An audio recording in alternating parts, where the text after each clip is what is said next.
But greetings and welcome to tonight's event. We appreciate your presence and your support. For those of you who might not know me, I'm Charlene Bohr. I'm the director of the Northeast Iowa Peace and Justice Center. And we're an organization that works to educate, activate, and create change in a variety of issues such as immigration, climate, LGBTQ, racial equity. And we rely on the generous support of our donors, many of whom are in the room here. Anyways, but our donors to continue to offer programming such as this. And I would like to take a moment to drop a link to donate into the chat. Just a sec here. And would be very grateful if you all took a moment to continue your support for us at this time.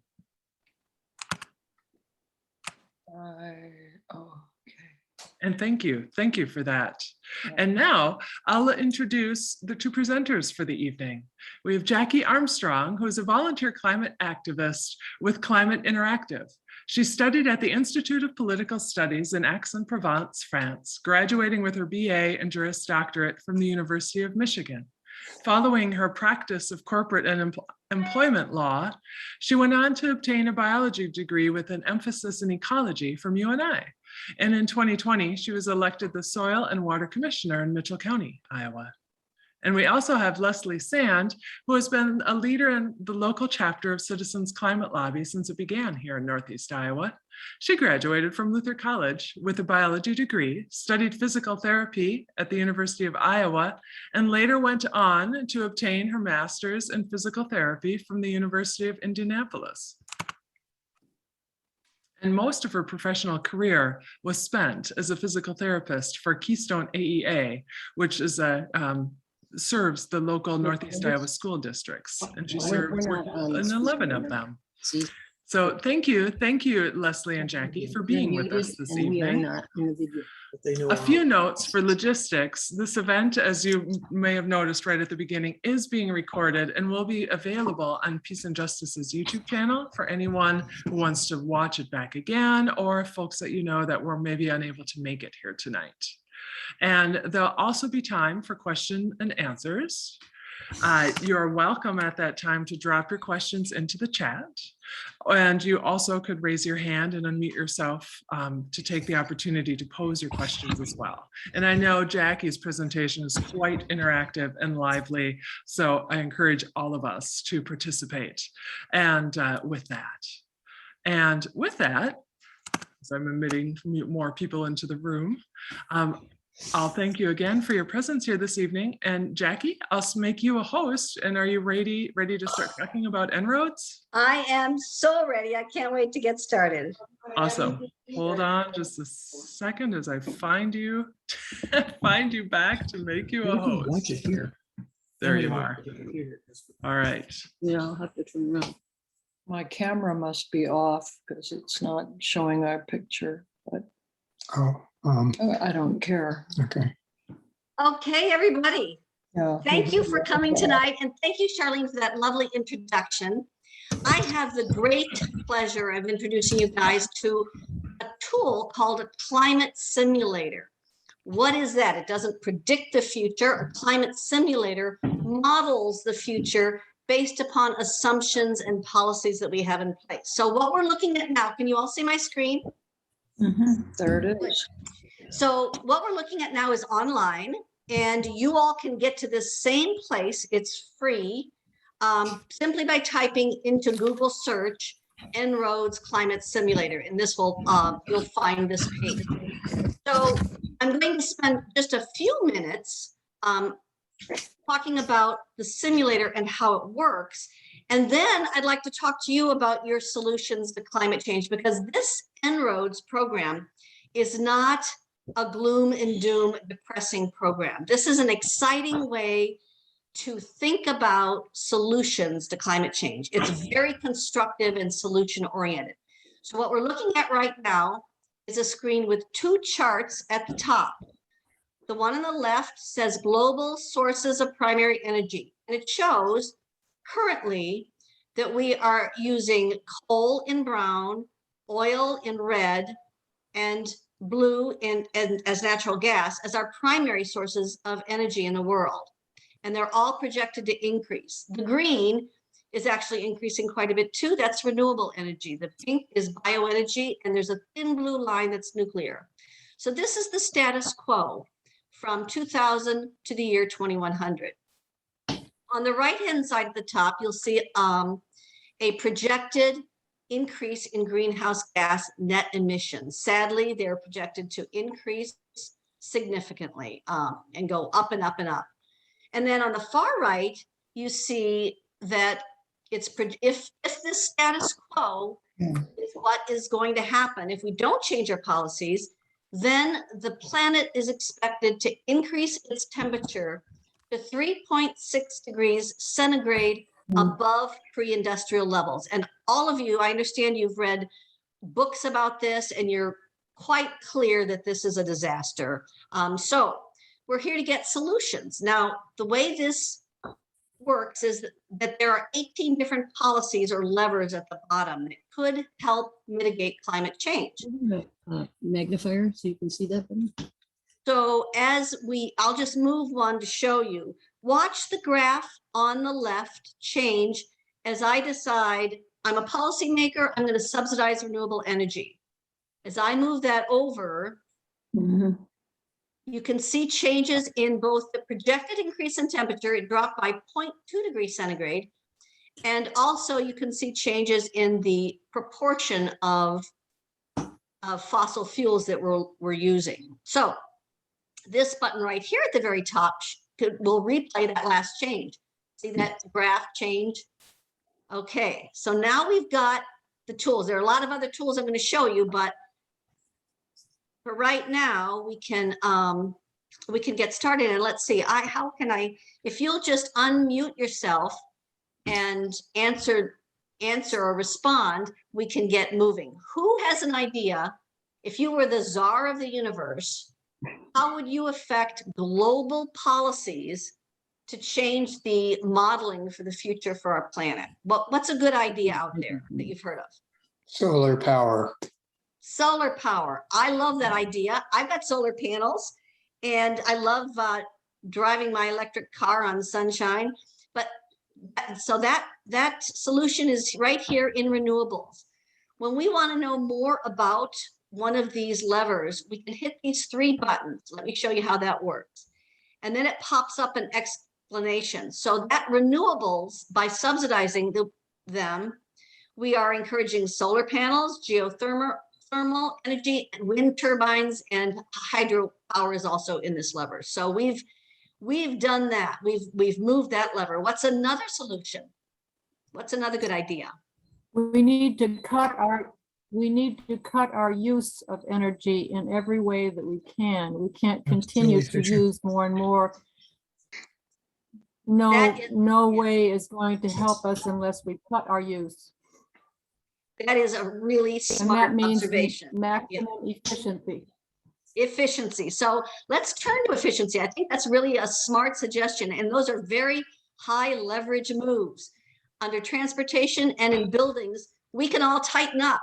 We can take trains instead of planes. We can walk instead of drive 2 blocks to the library. So let's get our transportation energy efficiency increased. Wow, look what that did to the uses of global energy. And look at the drop in the projected increase in temperature. Pardon? I'm sorry, pardon? I thought someone spoke. And then we can also tighten up our buildings. We can insulate our buildings. So let's move that lever over. Oh my gosh, look how much you've accomplished. This team is smart. So what else can we do on the planet to improve our future for future generations? Well, there was electrification of things like cars and probably a lot of other things. Electrification is a good idea. Let me move transportation electrification. I love my Tesla. And let's move electrification of buildings and industry. We have made more progress. Those were good ideas. We've got the projected increase now down to 2.6 degrees centigrade. But the Paris Accord suggested that we've got to remain between an increase of 1.5 degrees centigrade and 2 degrees centigrade. So we're not there yet. We have more work to do. Mhm. Does anybody else have ideas about how we can get this down further? We can eat less meat. We certainly can. And I've been trying to persuade my husband to do that for some time. And he's happy to note that En-ROADS models a future in which he can eat less meat, but not no meat. So without having to turn my husband into a vegetarian, we can make progress on the planet. And that lever is found here under methane and other. As you all probably know, our cows belch methane. Methane is also emitted from leaks in natural gas pipes and other places, but cow belches is a big source. So if we eat less meat, we can move that lever down further. And we don't have to turn the whole world into vegetarians. We can just eat less.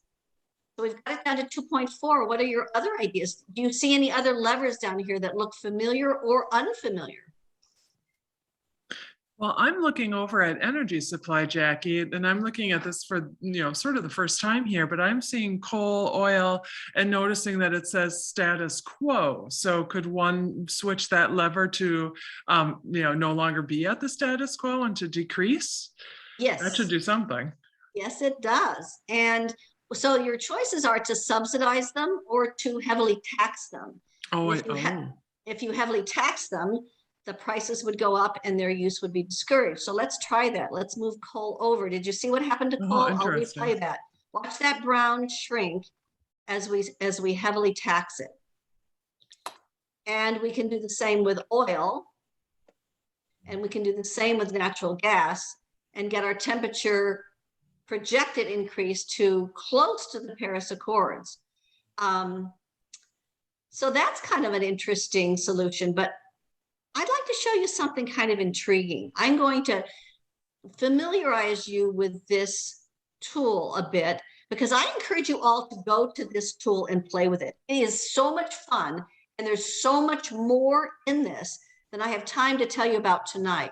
One of the buttons is to go back to the beginning. This resets the policies and assumptions to the status quo. And then I want to show you the difference between a heavy tax and something called a carbon price.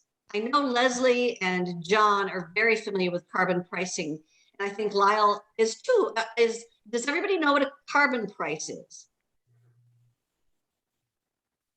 Nope. No. Okay, then that Tell you're going us to just so we all are on the same page. Okay, so Tell us so we're on the same page. So carbon pricing is going to be dealt with in a lot more interesting detail in Leslie's conversations. But just real quickly, it's when you tell a producer of an energy source like a coal mine or a coal company that you're going to charge them a fee on all of the carbon that their product emits into the atmosphere. So it's not like a tax. You don't tax them on the coal they dig up. You tax them on the carbon that their product will emit. And that's a significant difference because they will have an incentive then to have their coal cleaned up and so that it will emit less. So let's see what happens. We're at status quo. We didn't do the smart things you guys suggested yet, like electrify our transportation or make our energy more efficient. Let's just do one thing, a carbon price. We can do a lot with just that because a carbon price, look at that graph on the left. I'm going to replay it. Look what happens to the global sources of primary energy. They get expensive and people turn to renewable energy instead, and we affect a lowering of the projected increase in temperature. But here's that interesting point. I'm going to reset the policies now and show you that it dropped it to 2.6. Remember that. Now, if I heavily tax the fossil fuels, we're not dropping as much. And that's because a heavy tax does not incentivize innovations to clean up the carbon emissions from the product. Okay, so let's return to the status quo, put that carbon price back on our fossil fuels to discourage their use. Now, as people who are concerned about justice, let's look at another graph. Go up to your graphs and hit your down arrow and look at financial impacts and move over to the cost of energy. This is something we as compassionate people have to be aware of and smart about. If we were successful in advocating to our members of Congress to put a price on carbon, we can expect the cost of energy to sharply rise. That could be a problem for vulnerable people. People like a local carpenter who has to get to work and is only an apprentice carpenter and can't afford that sharp increase in gas. And so Leslie has a bill to tell you about that's going to help a lot with the equity and justice considerations of that impact. But I wanted to show you this for two reasons. One is because I want to convince you that En-ROADS is a very persuasive and credible tool. It doesn't try to hide the truth. In fact, a high carbon price will have a great effect on our environment, but it will cause some pain in terms of increased costs. And so it's important to think about all the ramifications of every policy we do. Now, let's not leave things at 2.6 degrees because you guys had come up with ideas that got us down further. We're going to go back to our energy efficient policies and our electrification of both our transportation and buildings and industry. And we're going to eat less meat. And how about planting some more trees? That's a good idea, right? And maybe stop cutting down so many trees. And we can plant more cover crops. That's found in this section. And again, if you hit those 3 dots right here, do you see where I'm pointing to the dots? They'll tell you more about the details of the policy, but it includes cover crops, which are smart for our neighbors who are farmers in Iowa. So let's plant more cover crops, and you guys have saved the planet. You can look at other pieces of information, like you can go to view and you can look at kayak graphs. These policies that you guys have suggested and that I've kind of hinted at to supplement your suggestions shows not just the impact on CO2 emissions, which will go way down because of that high price on carbon, but it shows that the energy that we're using will have a lower carbon intensity because, of course, we've turned to solar and wind and hydropower. And the energy intensity of our GDP will be lower because of your good, smart suggestions to increase our energy efficiency in our transportation and in our buildings and industry. I'm about used my 20 minutes, and before I turn it over to Leslie to tell you guys about some exciting information she has about what you can do and what Congress could do. But before I do that, are there any questions real quickly before we leave the screen? Okay, hearing none, remember, just type in En-ROADS, EN-ROADS, Climate Simulator. You can pull it up, you can play with these graphs, you can get a lot of information by hitting these buttons, and just many pieces of information will fuel into it to talk to your friends and neighbors and your relatives at Thanksgiving about climate change. Okay, now I will turn the hosting responsibility over to Leslie. If I can get you all back, let's see, stop share. Leslie, you were such a great audience, thanks. Good idea. Let's see, I'm not. You go into, oh, there. Host disabled. You go into participants maybe to make me Well, I host? hit that, I hit participants, and usually I get, oh, there they are. I got it. Got it? Okay. Make host Leslie. Yes. All right, great. Hi, everybody. Thank you, Jackie. I am going to share my screen. And let's see, now I got to move around a little bit because of course it's not quite where I wanted it to be. So many of you I know, many of you I don't. My story about getting into climate activism, festival up at Luther. I was sitting in one of those smaller rooms, and I had watched, I think it was the third film I watched on a Saturday morning, and they were all kind of about climate or regenerative agriculture, which I didn't know anything about, that kind of thing. And then one of these films mentioned Citizens Climate Lobby. And up until that point, Kevin and I have been, we had put solar in our backyard. We have recycled for years. We put geothermal in when we moved. We drive used Priuses. But, there was always that nagging feeling that that was not enough. And the name Citizens Climate Lobby just struck a gong with me. And I thought, hey, that makes a lot of sense. That's what we need to do. So I talked to my friend, Jim Martin Schramm, who knows a lot about sustainability. And he knew he was already a member of CCL. And he said, Les, you should start a chapter. They've wanted me to, and you should go ahead and do it. So I took him up on that. So what Jackie has shown you is, that carbon pricing is pretty powerful in helping to get us to where we need to be. We need a collective solution.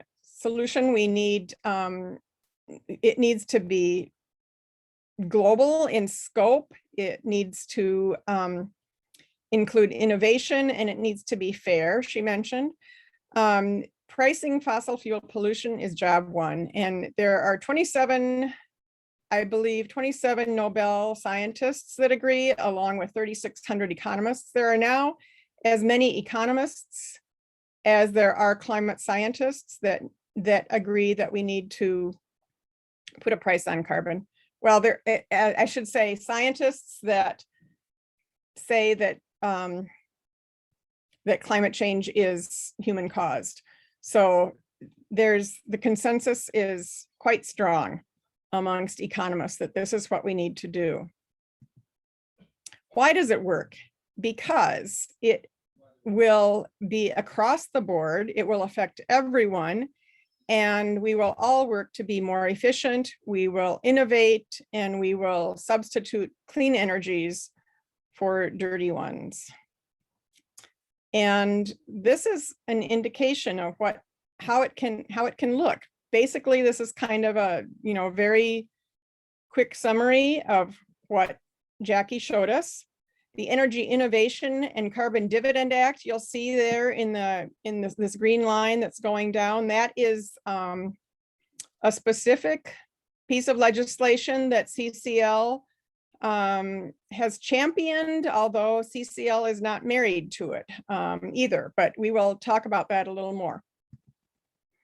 So in the past, what's happened when we raise the price on a dangerous substance, it slashes the use of that substance. So we do have historic data to show that this approach can be effective. This has happened in Sweden. In 1991, I believe, they enacted a carbon price, and you can see how their emissions dropped markedly. There we go. Carbon fees slash early deaths from pollution. So we have decreased air pollution. This green section right in here is I think they call it the west, north, central. That's where Iowa is right here in the middle. So this shows you the relative amounts of avoided early deaths from pricing carbon and getting rid of that air pollution. This is another way to look at it. This is pretty, I just love this graphic. So you may know that recently in the last many weeks, The Senate has been talking about putting a price on carbon or other climate solutions. And this graph summarizes some of the data that's come out just in the last few weeks in a reference called Resources for the Future. And so it's quite marked. This 39% decrease refers to things like the CEPP, which I think is the Clean Electricity Payment Plan, and then there's the CES, or Clean Electricity. Yeah, I'm blanking now on, but those are the different policies that they've talked about. So if they implement those without a carbon price, we can look at a 39% decrease over 2005 levels. However, with a carbon price in addition, then we get a 52% decrease.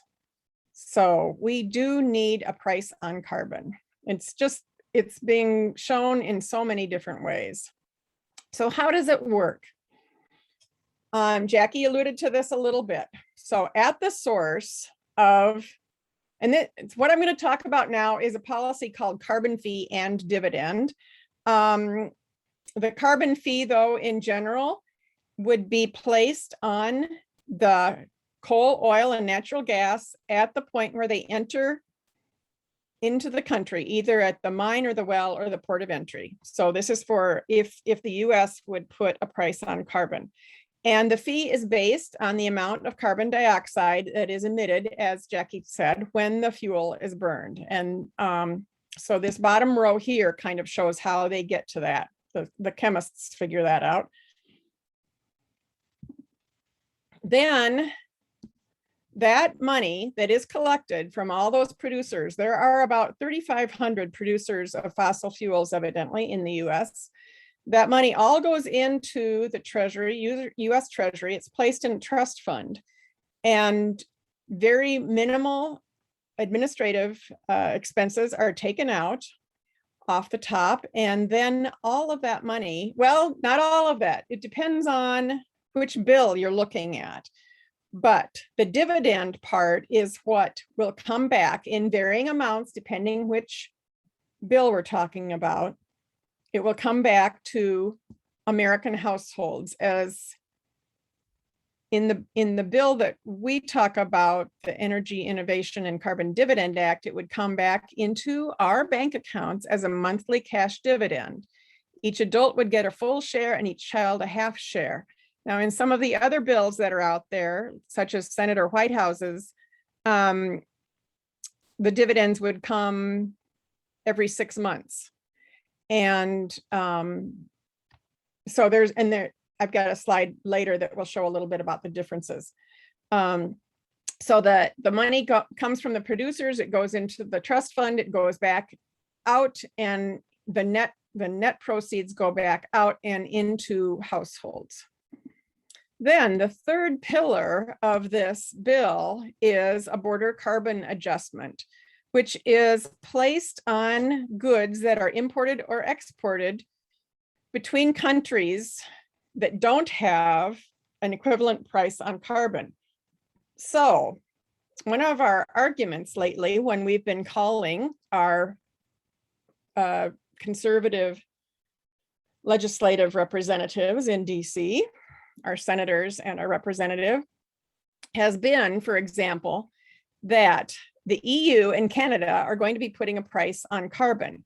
When they do that, for instance, if the US does not have a price on carbon, it will be cheaper to make those goods in the US. So they will place a fee so as not to harm their industries. They will place a fee on our goods that they import into the EU and Canada. So it's kind of it's a weird thing to explain. Hopefully that makes sense. And this next slide kind of helps, I think. What happens then is this obviously then affects world trade. So countries that do have a price on carbon will put a tax on goods that come into their countries from countries that don't have a price on carbon.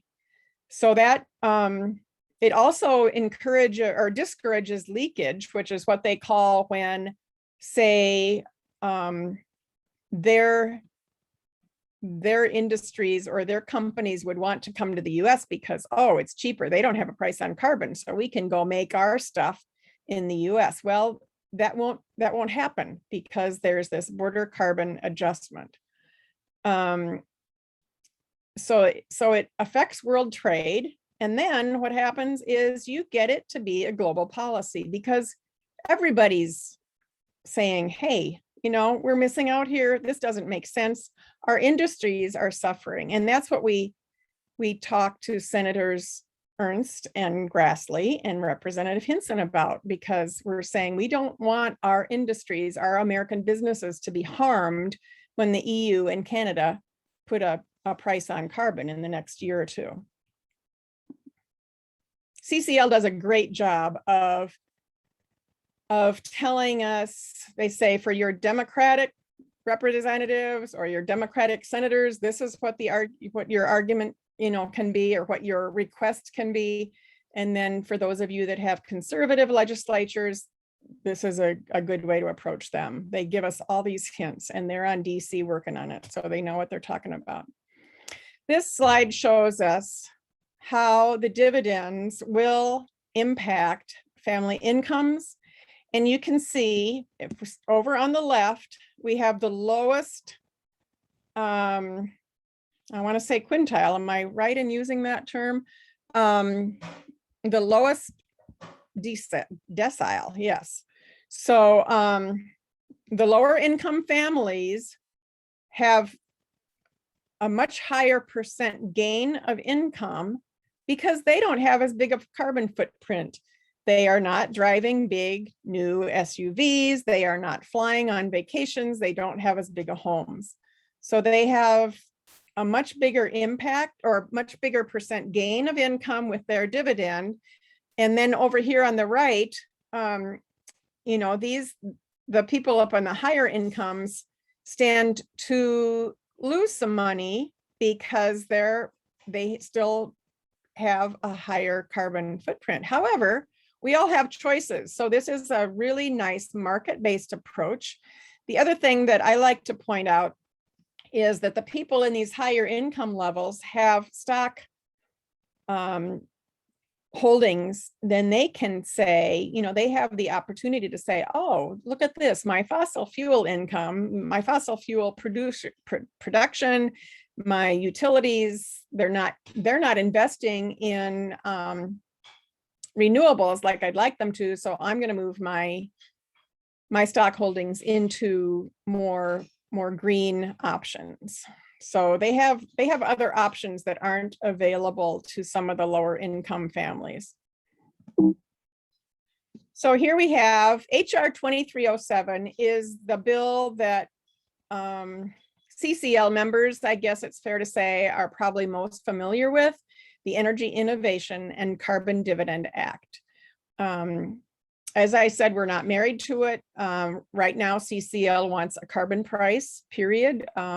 We're less adamant about what the bill itself would actually look like. But you can see that this family of four, you have a physician assistant father, a stay-at-home mom, 2 kids, one family home, a median family income, and here are their bills, monthly bills. And here they would have a cost increase of $37 a month due to that carbon price. Their heating oil is going to go up. It's being debated whether or not gasoline would be included, but for the purposes of this slide, I don't really know whether that's included or not. Their carbon dividend would be $49 a month, so they would have a net gain of $12 a month, which is, not too shabby for being able to help clean up the air and that kind of thing. So here you have a little bit of information about the Energy Innovation and Carbon Dividend Act. It's been reintroduced. It was last session in the 116th Congress. It had more and it still does have more co-sponsors than any other carbon fee and dividend or carbon pricing bill. I'm not sure which. It's still regularly gaining new co-sponsors. Unfortunately, none of them yet are Republicans, so we're still working on that.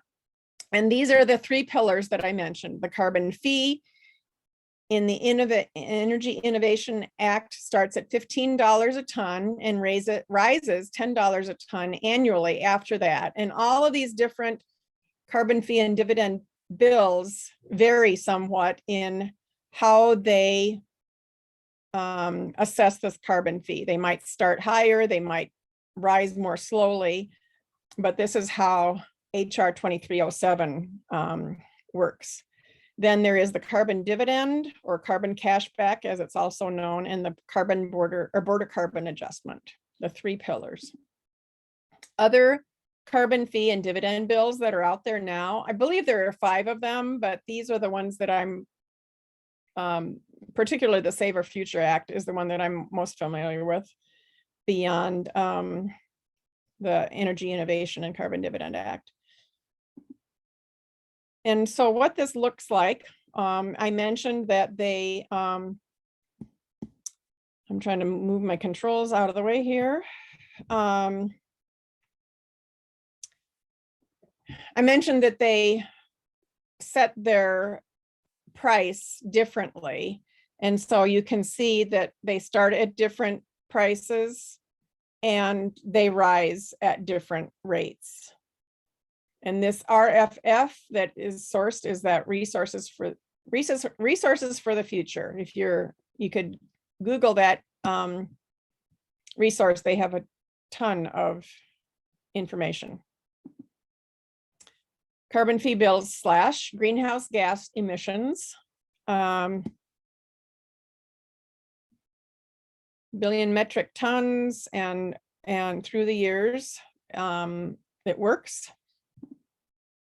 And they also slash air pollution. So here you see the various gases that are, they're the pollutants that are in our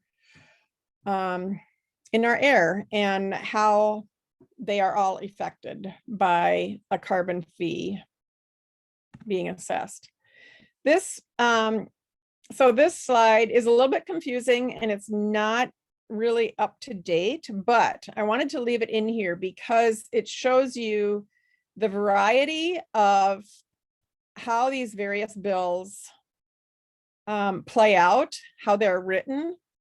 So the White House bill I mentioned has now it doesn't, I thought that it had some carbon dividends. It has payroll tax credits, but all of them, you know, you can see that they have various ways or various amounts of payments to low and middle income houses.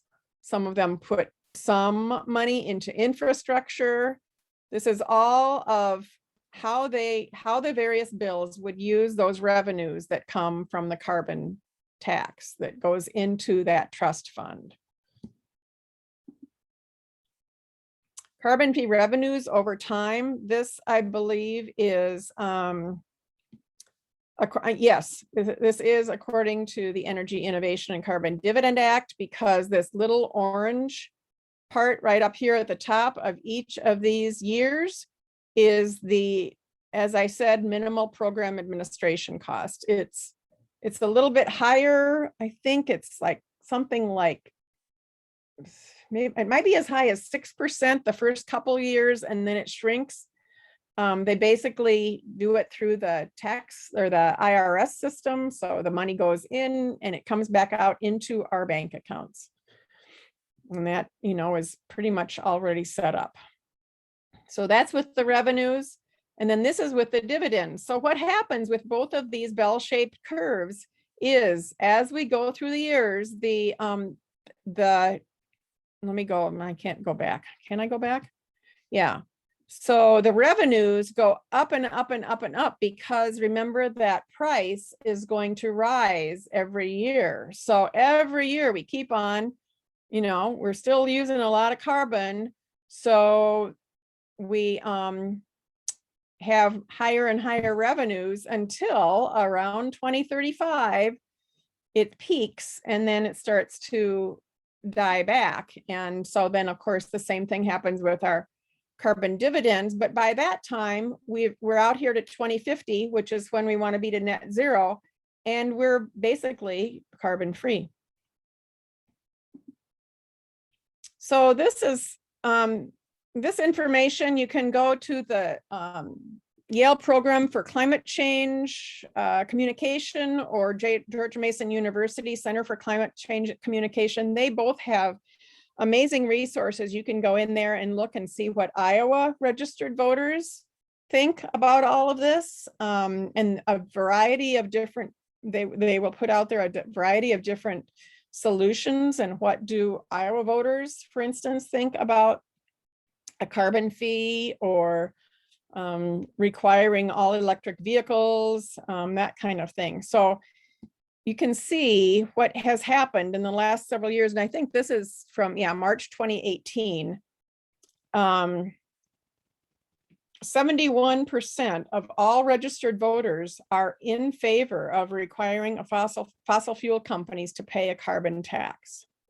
So this has really garnered a lot of public support.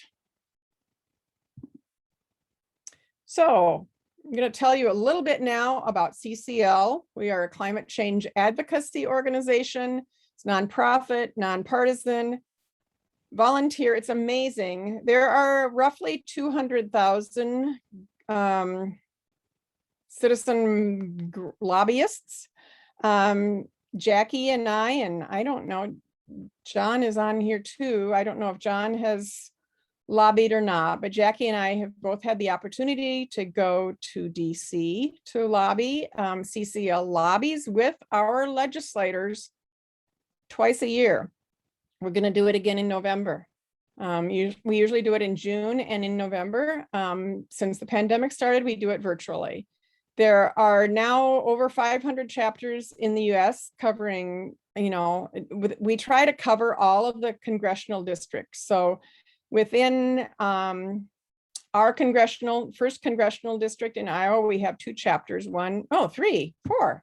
We have one in Mitchell County, which is Jackie's. We have ours in Northeast Iowa. We have Cedar Rapids. And I think one in UNI too. I'm not sure. Anyway, it's kind of tough during the pandemic to keep track of it all. So it is a global organization, and there are relatively few staff that are amazing staff. So this is a picture of all the volunteers in DC several years ago. I wasn't in this one. I don't know about Jackie. Dr. James Hansen was one of the earliest voices in 1988. I believe he was the first one to talk about the climate crisis in front of Congress. He, as you may know, is a NASA scientist and was raised in Denison, Iowa. And that is the end of my presentation. I've given these links to, well, not all of them, I guess. I can get these to Charlene later. We hope that you will act. We hope that you will call the White House. CCL has garnered, I just looked tonight, 19,664 emails to President Biden to urge him to do everything he can to meet his goal of slashing emissions by 50% by 2030. Of course, it's not all up to him, but we have also, CCL has also generated about 60,000 emails and contacts, phone calls to legislators. So we've been noisy, and they are talking about it. So we hope that you will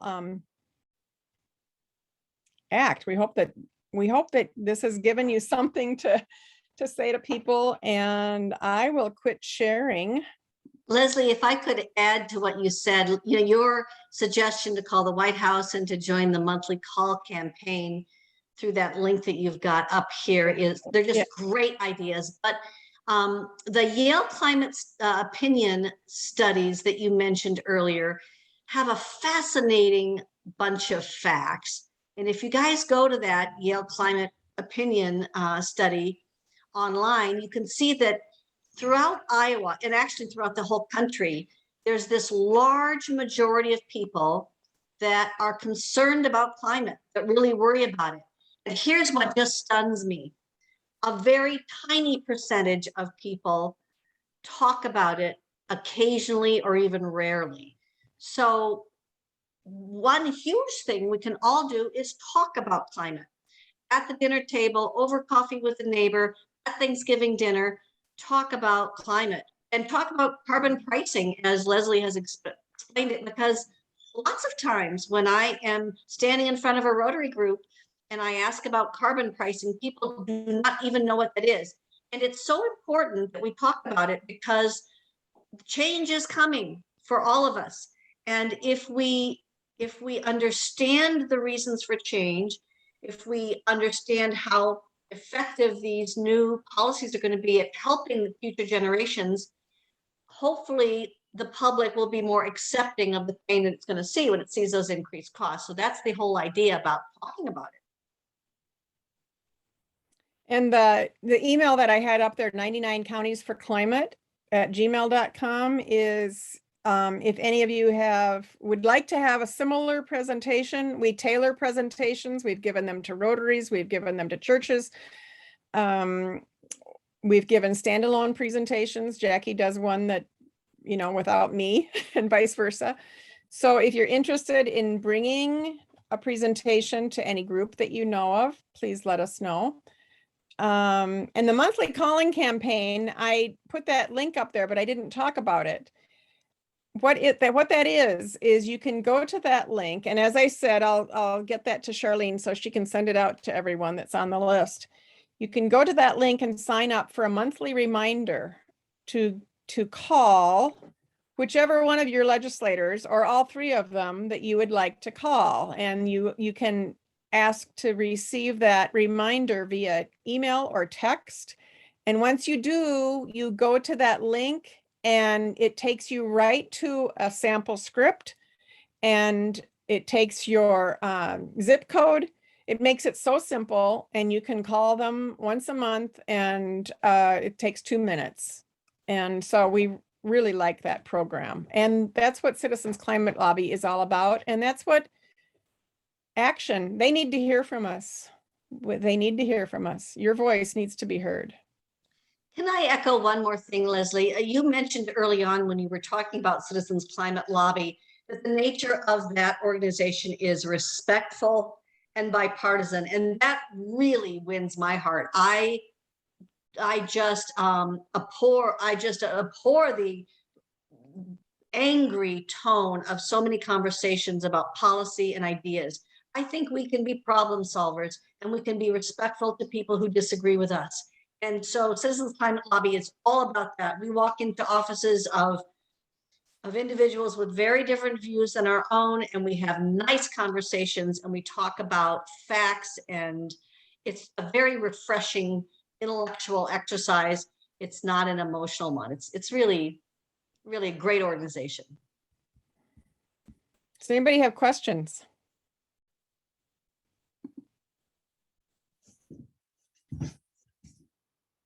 I guess we did a really good job, Jackie, or else everybody's really bored and they're asleep. Yeah, I have a question. This is Heidi Sweats calling. Yeah, Which is, I've always been raised with the idea that letters are more effective than calls or emails because it takes more effort and they see them. What's your thought about that? Well, my personal opinion is formed from when our son Rob did his internship in Tom Harkin's office. I think it was his junior year in college. He was there in the spring and he was manning the phones. And he said that a call, an email, or a letter all get the same weight it's those online petitions that you're, like, Friends of the Earth I got the other day. I'm tempted. Yes, I want to save the whales, but it's a petition that's going to go into DC. And he said they don't give them the time of day. So, that was a while ago. That would have been like 04 or 05 that Rob was there, but at least in Harkin's office, that was his experience, that calls, emails, and letters got the same weight. And I know when I call, I'm doing the monthly calling campaign. I've also done the additional calls lately that CCL has asked us to do. And I know, they don't ask, number one, they don't ask me any questions except where do I live? They want to know that you're a constituent. But you can say, I want a price on carbon because I want my American businesses to be protected because of the border carbon adjustment. And they do not ask me any questions, but I can hear them. And I wait a little bit. I usually also tell them, I want you also to put my husband, Kevin's name down. There are 2 of us in this household because I figure I'm getting a twofer that way. And they have told me, yes, they're counting it as 2 people. And they don't reply to me right away. They don't brush me off and say, okay, thank you, bye, because they are entering something into their log about what my concern is. So I have confidence that the phone calls and the letters and emails are given all the same weight. I might be wrong, but. Yeah. I have a question. Julie Fisher speaking. Go ahead, Julie. Yeah. According to your graphs, eventually there would be very little carbon pollution. Is that correct? I mean, it would be priced out of the market. And yet our entire civilization has been, in the last century, Right. has been dependent on these fossil fuels. Yeah. Does this mean that other sources of energy would replace those? And is that realistic? Have you seen anything? I know some countries are going more into nuclear, although nuclear has its big risks too. So I'm just saying, a lot of people think electricity, well, great, it comes out of nowhere. Well, it doesn't. Right. Yeah. And something has to make that electricity. And so I'm wondering what the speculations are there. Well, I'll jump in and Jackie can jump in after me, or these are all assumptions, they're models, as she said, they're not really predictions. I think that's what she said.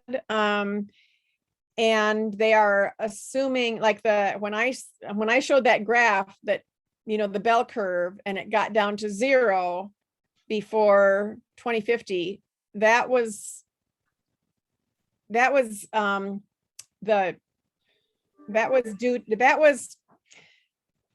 regards to the Energy Innovation and Carbon Dividend Act. Not all of the bills are the same, but I am under the assumption also. I have another graph.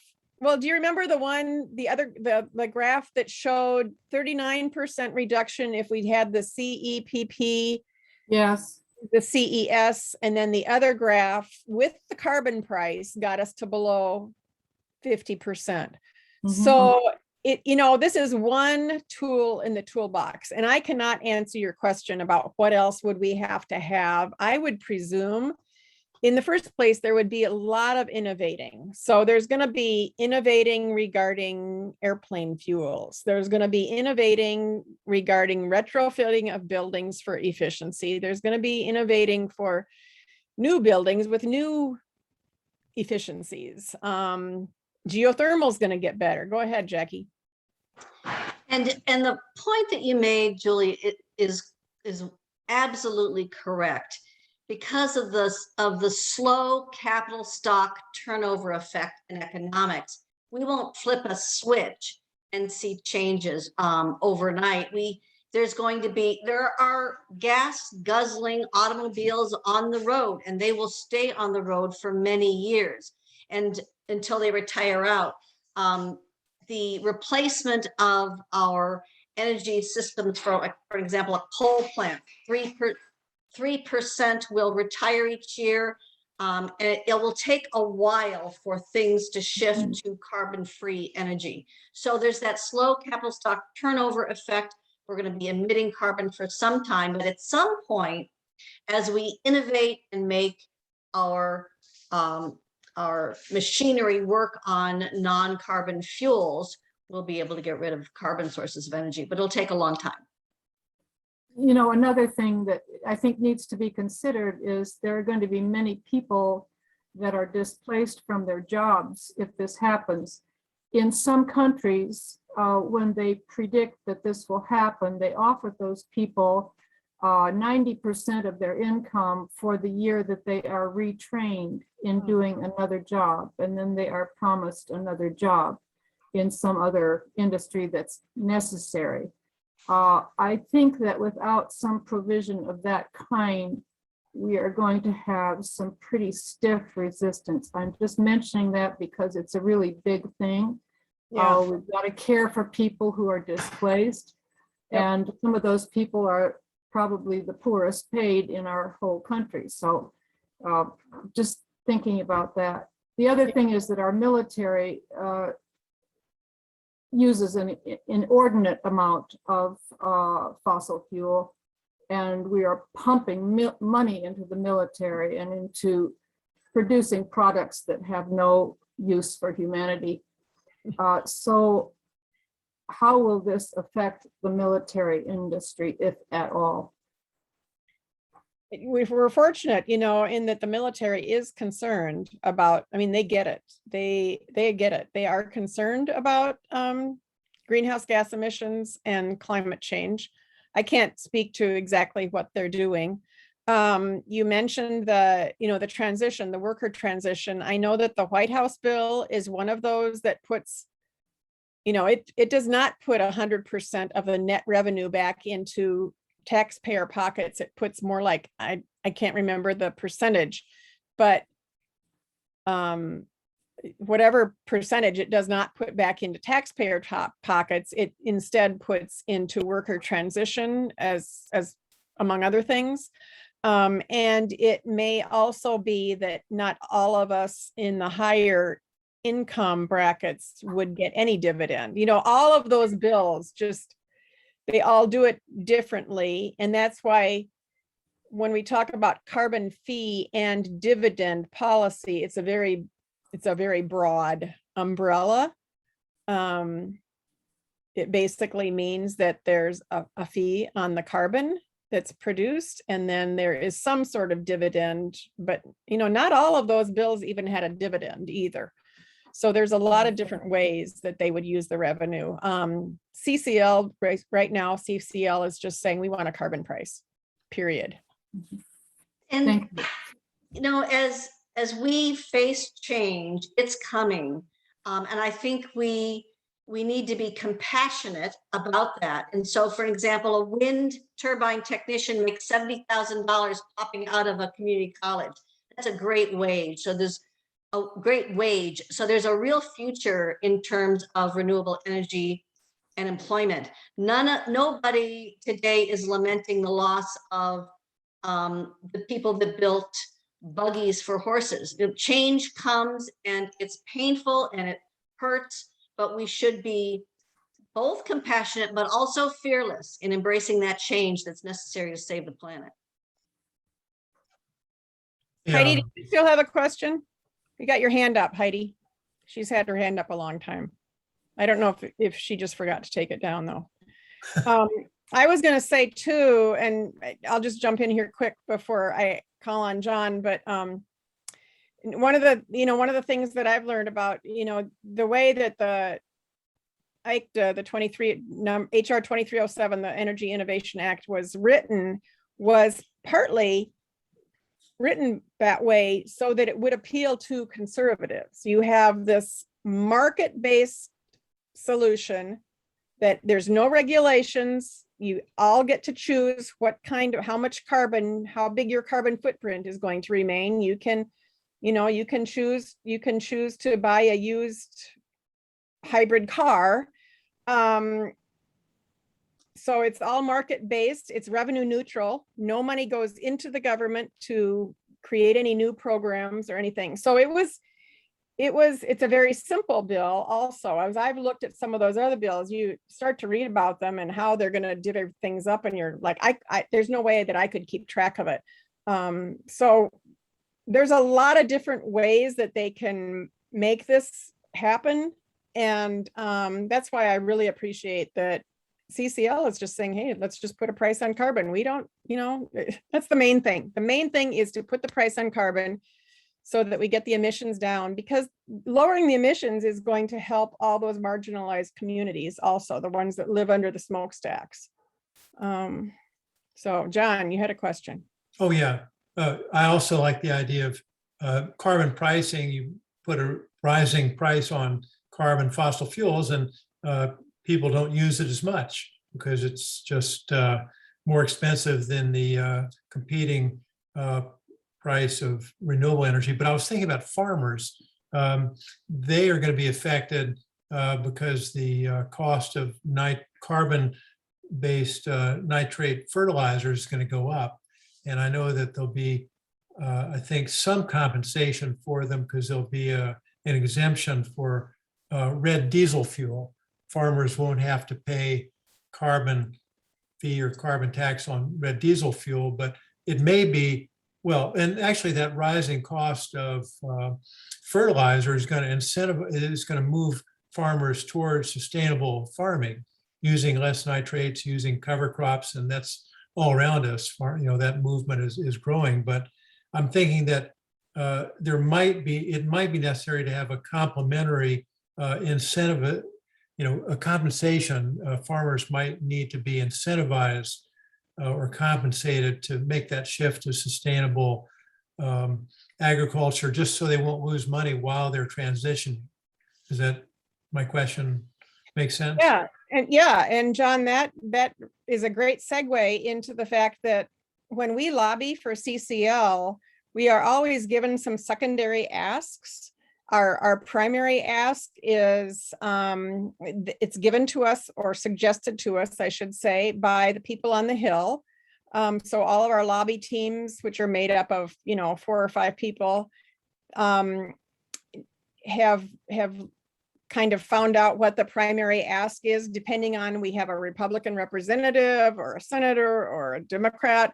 But then we also have secondary asks, and some of those are regarding battery storage, and another one, until it has been passed in the Senate now, and both of our Iowa senators voted for it, was the Growing Climate Solutions Act, which is a complementary bill to the Energy Innovation Act that we've lobbied for, and it will incentivize farmers to institute those regenerative ag procedures, or Practices. So, yep, practices. So I'm glad you mentioned that, because CCL, they're very thoughtful, and they're very,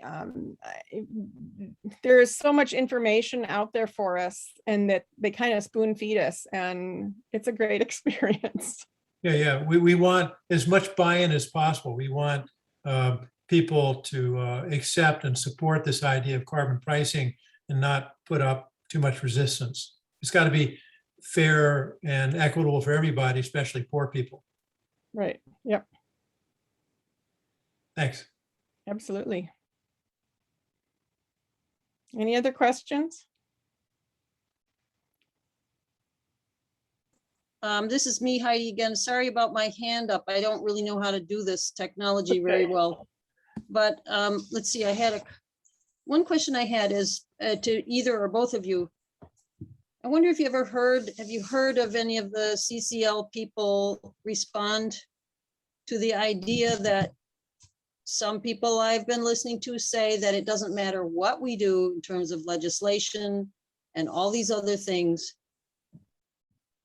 the need for CO2 reduction is so great and it must happen so fast that we might have to pair with these other efforts someone or ones of the far out technological solutions that are being proposed or explored right now.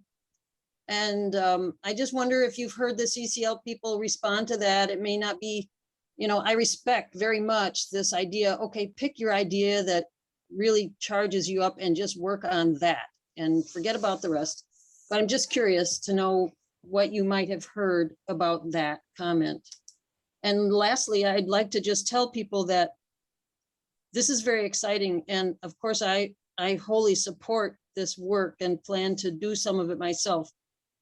But I also want to tell you that if you're like me and the slow go of politics and legislation and how we have to sort of start over every 4 years and all that can be overwhelming and discouraging.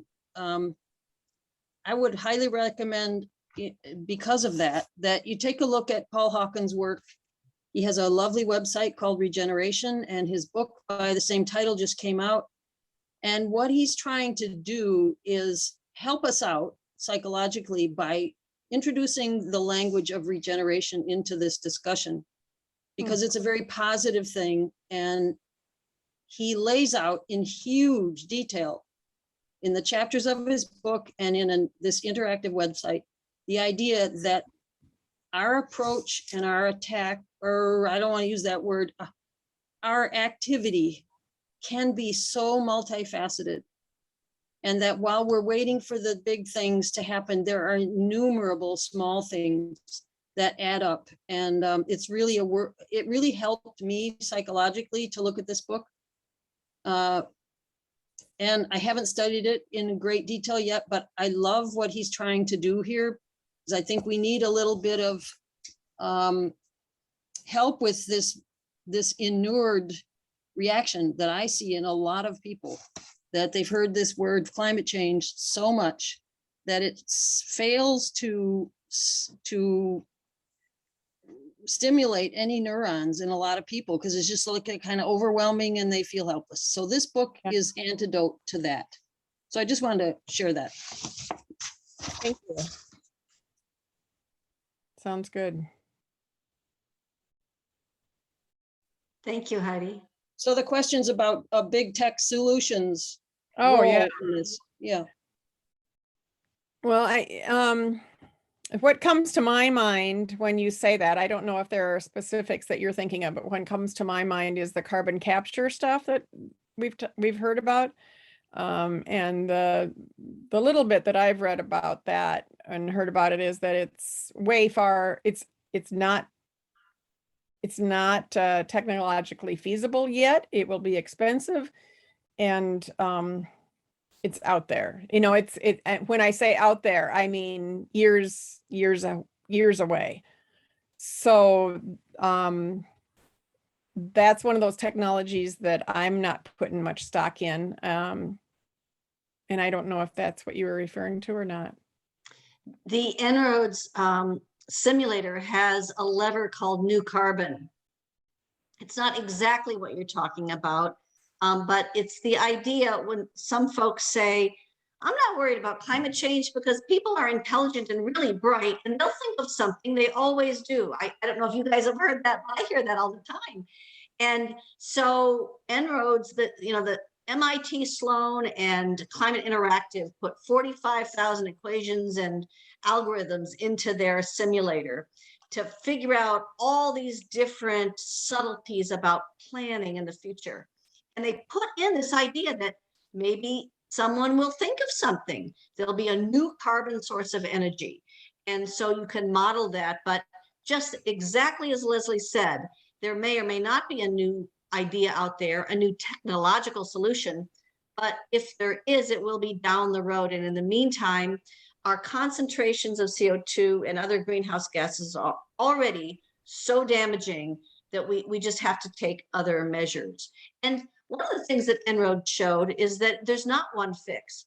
Carbon pricing is one of our favorites because it has such a big impact so quickly, but we need to do a lot of things as as humanity to save the planet. We've got to plant a lot of trees and stop cutting down so many trees and stop eating so much meat, and all those different levers that we looked at. We've got to be more thoughtful about how we live and not so wasteful of energy. So the big takeaway is there's a lot of work to be done, but there is a solution, and it is possible, and we can do it. Yeah, I think that's the main thing, is that we feel hopeful because we know that there are some solutions out there and we can attain this goal. But we need to keep making the noise. So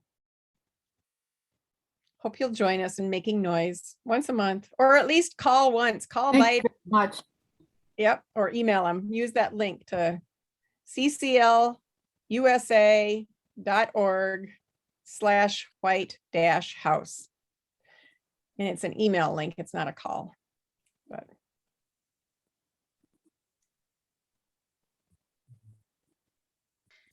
How many of you read the book, The Ministry of the Future? That was some book, wasn't it? Just extraordinarily painful to think about that future for ourselves. I know that Heidi and Meg, who are on here, read it, but we can't see their hands. And I don't know if Julie read it. And I am Brigitte. in process of reading it. I'm almost finished. I did not read it. I didn't want to. Yeah. Yeah, I was joking with Leslie when I heard about your group and that you were all reading that book, and I just love to read. So I thought, oh, great, this will be fun. But then I started it and it wasn't fun. It's not But fun. it wasn't, but it was important. And sometimes I do things that are not fun, but feel important. Yeah. It ends much more hopeful than I would have predicted. That's good. That's good to know. We are hopeful that this will all end well also, right? By 2050. Yep. So. Well, you don't do that. I push these. Well, with that, I think there's no more questions. I want to thank you, Jackie and Leslie, for both presenting tonight, and for everyone who has joined us. And there'll be a follow-up email with several links. Some I did drop into the chat tonight, but those will come in a follow-up email along with more information for y'all as well. So thank you for that too. And other than that, good night, everyone. And Good we'll see you night. another time. Heidi, Thank do you have another question, Heidi? Do you have another question, Heidi? Well, it wasn't really a question. I just wanted to say that, yes, the beginning of that book is painful, but every single thing that is in there is part of the story that we are living right now, including the solutions at some level. And by the time you get to the end, more often than not, I've heard people say, I think it is a hopeful book. And it gives us some sense of the panoply of options that are available to us in the future, though they may take time and effort and some pain to achieve. It's simply a choice that we can make. And so I really think it's a great sort of synopsis of our possible future. And I'm really grateful for having read it. We are still in discussion about this book, and there will be soon a note sent out to the people who have copies with a date for a second session for discussion. So stay tuned for that, folks. Oh, please invite me too. Okay. And are we still on in the category of everything is connected? My name is Steve and I'm Heidi's husband. I feel pretty strongly that we're in a moment in history where governance, responsible governance, is being challenged around the world. And we have to do more than just reflect our concern and act on our concerns about climate degradation. We need to act to prevent the fascists in our country and in other places from gaining control of our government. And we're kind of teetering on the brink right now of an authoritarian regime in our own country. We've already experienced it for 4 years, but the chances of a renewal of that are far greater than we regularly acknowledge. So I'm hoping that everybody who's part of this discussion tonight will also reflect on the need to be active in our congressional district to make sure that the mouthpieces and the lapdogs of Trumpism are not our representatives when we come out of the election next year. Well said. Thank you, Steve. I'm gonna thank you all for being here. And I think that's a good note to end on. Thanks for having us. Bye, everybody. Nice to meet you. Having us, everybody. Have a good Bye, evening. and thank you all. Yep.